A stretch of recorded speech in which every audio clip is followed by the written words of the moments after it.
Amber alerts blared on every screen, from every speaker in the small town of Greentown.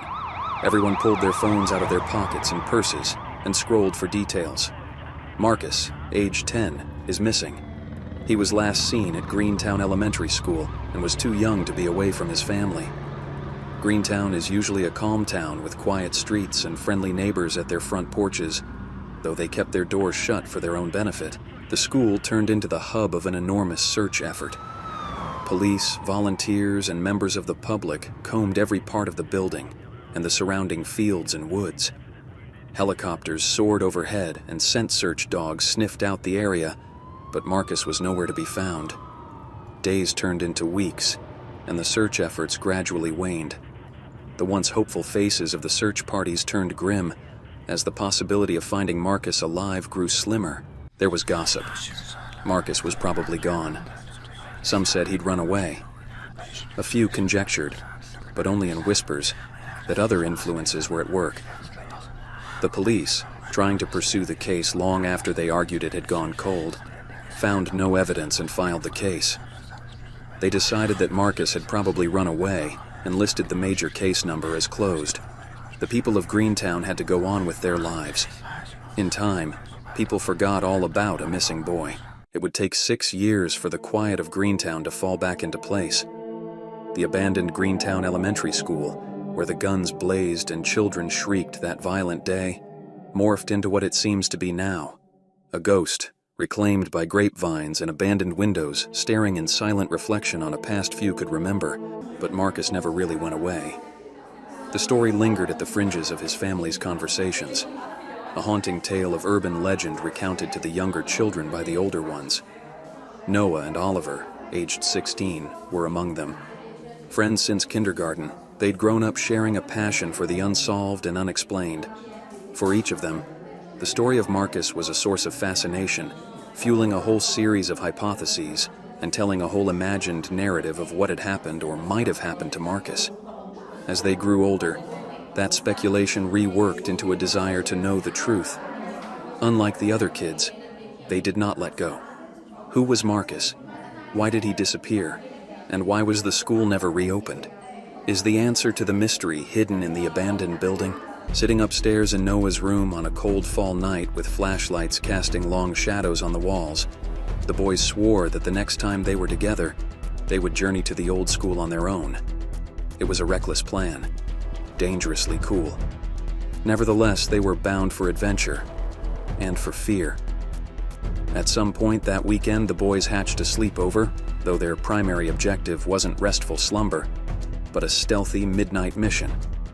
They planned to sneak out into the darkness of night and venture to that desolate place where Marcus wasn't found. The next few days went by in a blur of store runs and double-checking this move or that. Flashlights, water bottles, snacks, even a couple of walkie-talkies would be stuffed into their knapsacks. Parents told, "Yeah, the kids will be in the basement playing video games all night and watching movies." No need to spoil all our fun. It was getting close to midnight, and their excitement was growing in direct relation to the amount of time remaining. The boys could hardly keep their attention on the movie playing dimly in the background, and finally, after everyone in the house was asleep, they slipped silently out as the midnight hour approached with the fresh October night around them quietly, except for a distant owl's hoot. They were quivering with adrenaline as they ran up to the school. They went around to the side of the old building, the dark shape silhouetted in the moonlight. They wanted to get into the building. They checked that the window they had chosen had been left ajar, and then they pried it open and wriggled through. This open interior contrasted with the vibrant memories they had of the place. Every surface was covered in dust, and the stale air reeked of rot. The farther they penetrated the center of the school, the more certain they were being watched. Every squeak of the floorboards and rustle of dry leaves outside made their hearts quicken. Worried as they were, they didn't want to stop until they had learned what had happened to Marcus. What a nightmare they were about to enter, without ever even realizing it. Secrets had been locked away inside the old school, and those secrets were not meant to be found. Something was about to be awakened, coaxed out of its old prison. Something dark and terrible. Something that had been waiting 6 years for this very moment. Inside, Darkness seemed to try to suck them back out as vines, thick and twisted, had crawled up the walls and into the empty space. The dusty air stank of mildew and decay as Noah and Oliver turned their flashlights on, sending twin beams of light darting through the blackness to locate the dust-covered desks and the pitted chalkboards. Noah's gaze scanned each shadow as it crept along the walls, seeing things that moved and writhed just at the fringes of his vision. As the flashlight beam swooped from one side of the darkness to the other, the darkness returned, preceding the fading light as if it were a tide. Yet these shadows were darker than the others, more menacing. The floorboards groaned under the weight of their shuffling, and there wasn't a sound to be heard from the adjoining corridors. Everything was so quiet. There were posters on the walls, no longer straight. Their colors had faded, and the edges were torn. Some desks tipped over and some stood up, but all were covered in dust. Noah ran his finger across one of the desks, rubbing years of grime to reveal what must have been the maker's initials carved into the wood. MB. He nodded at Oliver, who nodded back. Marcus Brown. This was his desk. There was an almighty crash. The boys jumped at the sound, and their bobbing flashlight beams swung toward the point of intrusion. The door that they had just come through, which was now barred shut. They all rushed to it and tried to pull and push it open. Nothing. "Noah, it's not opening." Oliver's voice trembled with fear. Noah fumbled to pull out his phone. "No service," he said, holding up the black screen for Oliver to see. They were isolated. There was a pause. Then, the big old loudspeakers on the wall popped, and, on obsolete and ancient stereo speakers, a low and ghoulish sound filled the hallways. It was the voice of pure evil. "If you want to get out, you have to play my game." The boys exchanged terrified glances. "What the hell is going on?" Oliver whispered. They listened in silence as the voice went on.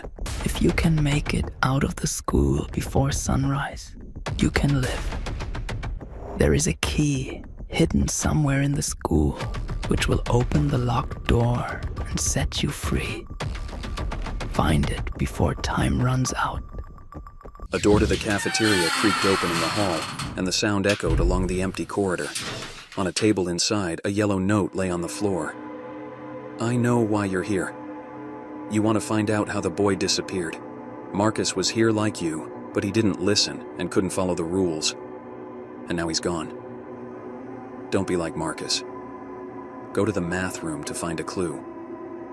Before, the boys had been just having an adventure, but suddenly the gravity of what they were doing struck them.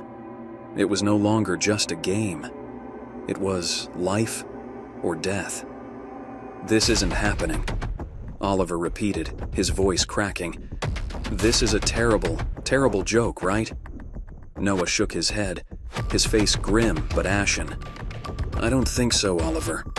We need to follow the clues and find the key. That's our only way out now." They finally arrive at the math room, the door ajar.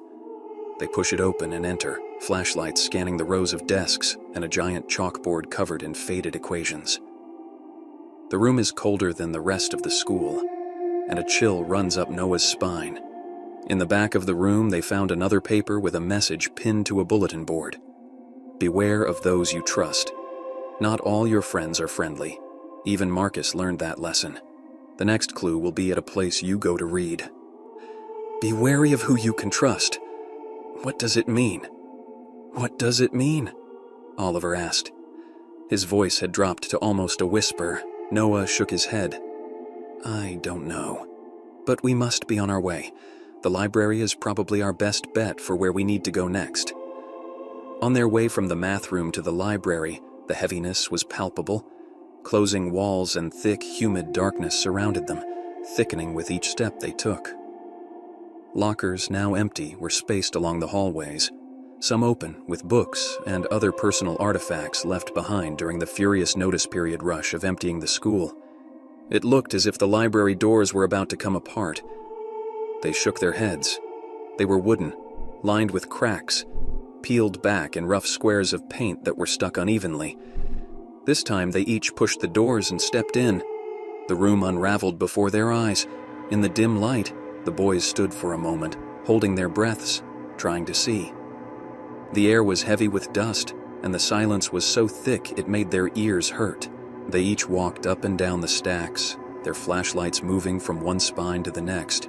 In the center, a large reading table stood, and upon it, a third clue.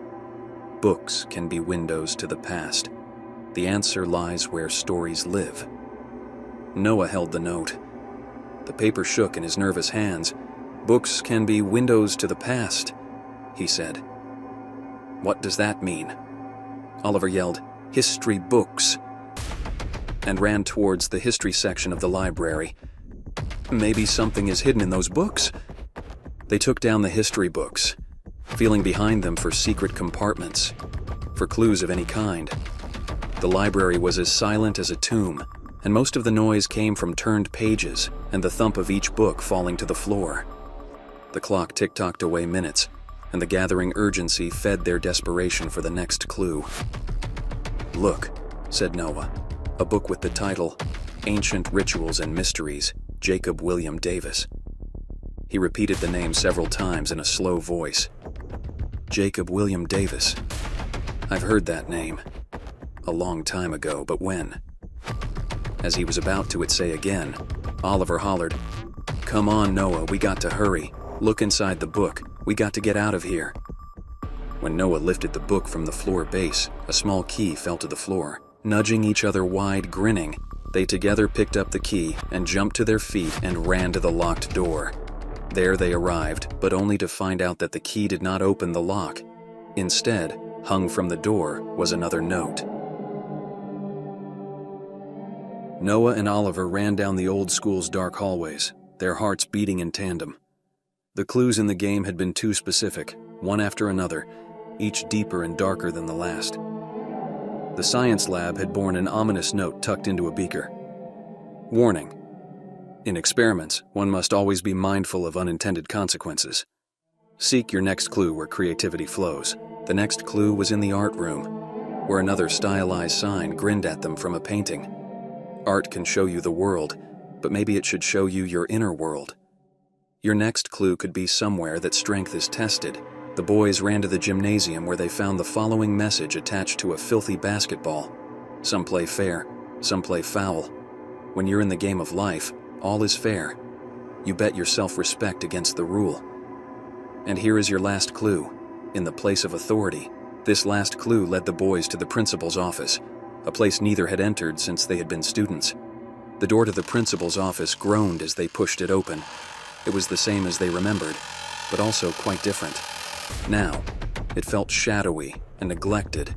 A thick layer of dust coated the mahogany desk, and the walls, once decorated with certificates and photographs, seemed to curl in around them.